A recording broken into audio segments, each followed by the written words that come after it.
Good evening, sir. My name is Rahul and I'm just a student. I just need to ask you, in the Islamic religion, why the Shias Muslim people are given less importance compared to other Muslims.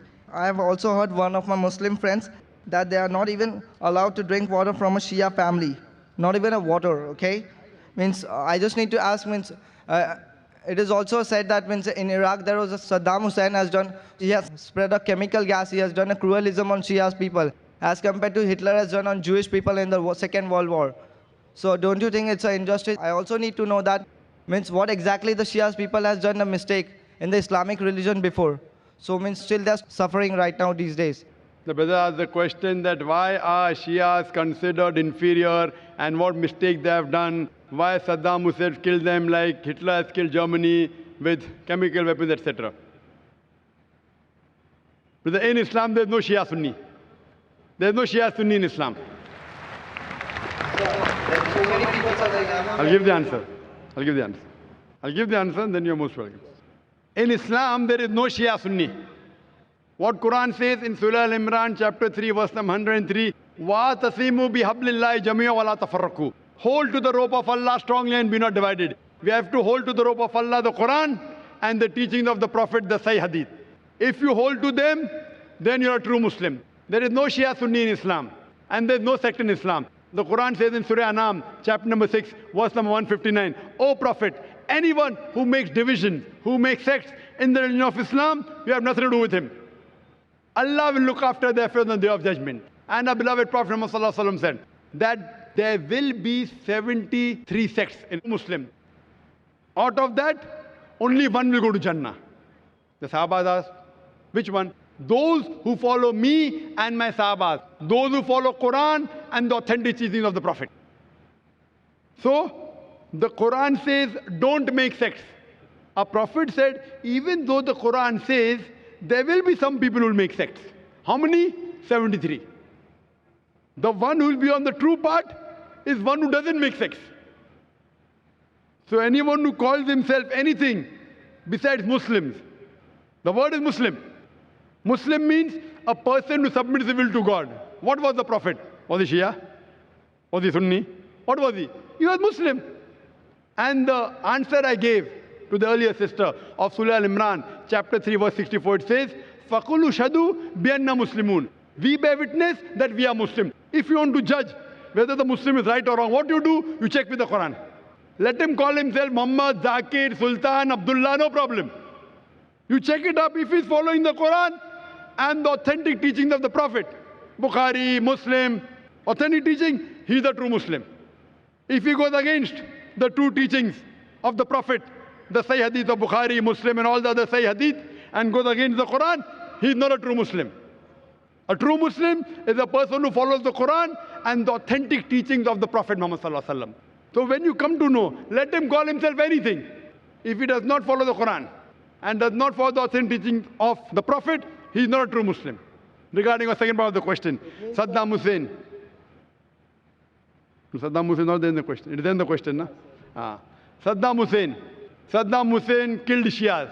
Brother, I don't know whether he killed Shias or not.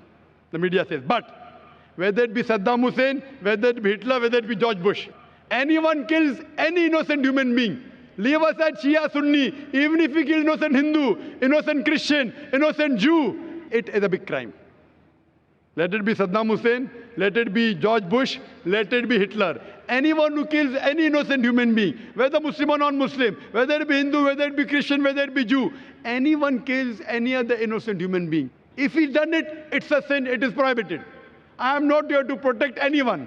Let his name be anything. George Bush, Hitler, Sultan, Abdullah, Tom, Dick, Harry, anyone. If anyone kills any innocent human being, it is prohibited. Hope that answers the question. So it means you want to say that we should not believe in this Shias, Sunnis or Bori Muslims, sir? I am not saying that. Quran, there is no Shia Sunni in the Quran. Means so there's no so Bori many in the masjids Quran. are there, so many masjids. That's what you tell them.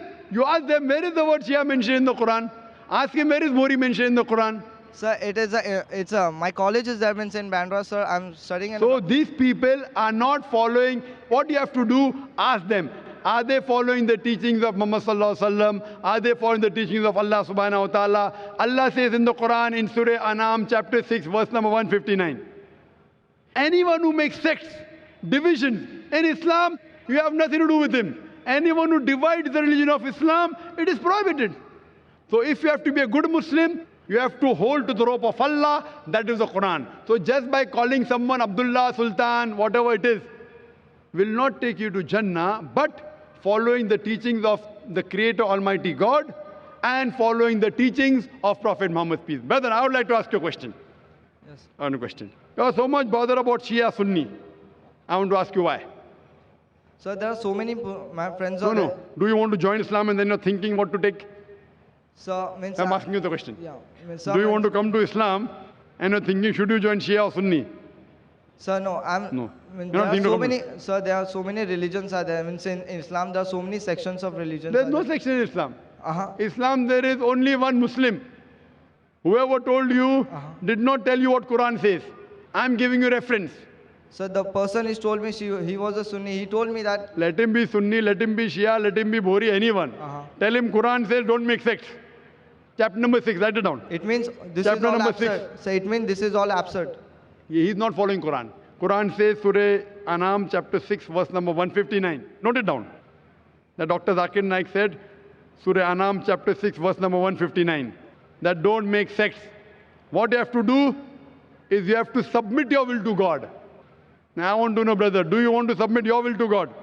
Brother, do you want to submit your will to God?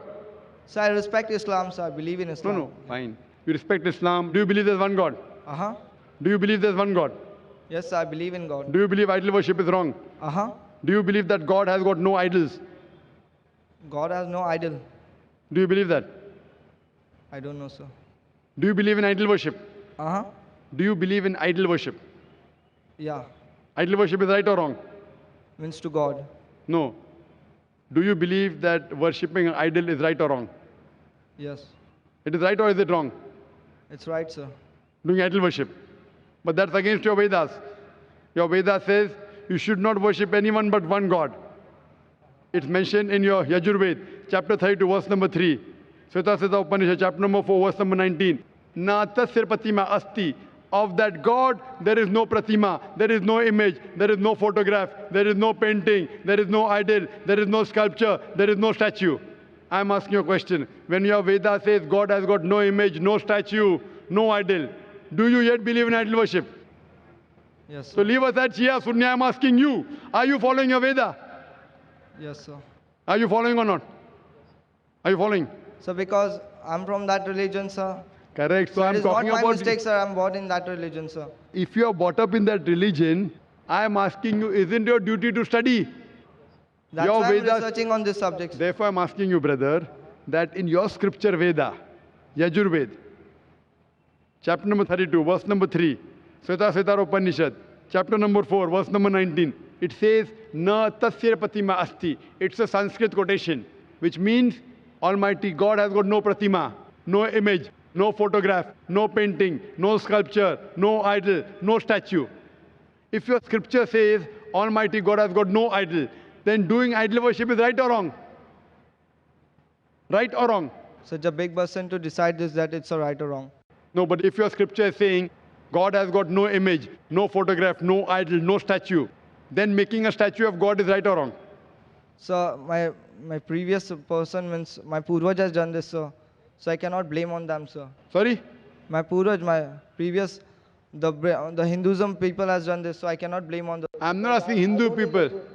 I'm asking you the question, your scripture, which is the most authentic scripture in your religion? You don't know. What, Do you sir? know which is the highest scripture in your religion? So means It is Vedas. Yeah, Vedas. Therefore, you see my video cassette, similarities between Islam and Hinduism, and I request one of the volunteers to give him my DVD, similarities between Islam and Hinduism. Watch that DVD. If you have queries, you can meet me, and inshallah, I'll clarify your doubt, and then I would request you, read that, understand, and find the two-piece. So, and the last thing I just need to ask you that it means we have to not believe in this, that there are so many sections of Islam, that Sunnis, Shias, we should not believe. We should only believe in Quran, right? Quran and the authentic sayings of Prophet, that's it. Any scholar says anything. Quran says in Surah Nisa, chapter number 4, verse number 59, Atiullah, Atiur Rasul. Obey Allah and obey the messenger. And continues, and those who have been given the authority for command, those who have charged with affairs. That means you have to follow Allah, Almighty God, His messengers, and those who are knowledgeable. But the verse does not stop there. It says, if they differ, if the people of knowledge differ, go back to Allah and His Rasul. If someone tells you something, you verify from the Quran and the authentic hadith whether it's right or wrong. Just because any scholar says anything, it carries no weight in Islam. So that Our thing is Allah, Almighty God, and the messenger. If any scholar says something, if it matches with Quran and Sahih Hadith, you accept it. If it is against Quran Hadith, you reject it. so Just by person saying he's a Muslim, you have to tell him, Qul hatu burhanakum, produce your proof in kuntum sadiqin, but if you're truthful. That's the reason, whenever I give answer, I give you references from the Quran and Sahih Hadith. What I'm saying, what Dr. ذاکر says, is zero in Islam. It carries no value. What I say in Islam is zero. Nil. What Quran says, what Almighty God says, what our beloved Prophet Muhammad sallallahu alaihi wasallam says, that carries weight. So what I'm giving references. Person who does not know, I'm giving references. My answer is based on this teaching of the Quran, these verses. My answer is based on this teaching of the Prophet, Sahih Bukhari, volume number so and so, etc., to give proof. So what they say carries weight, what I say carries no weight. Hope that answers the question.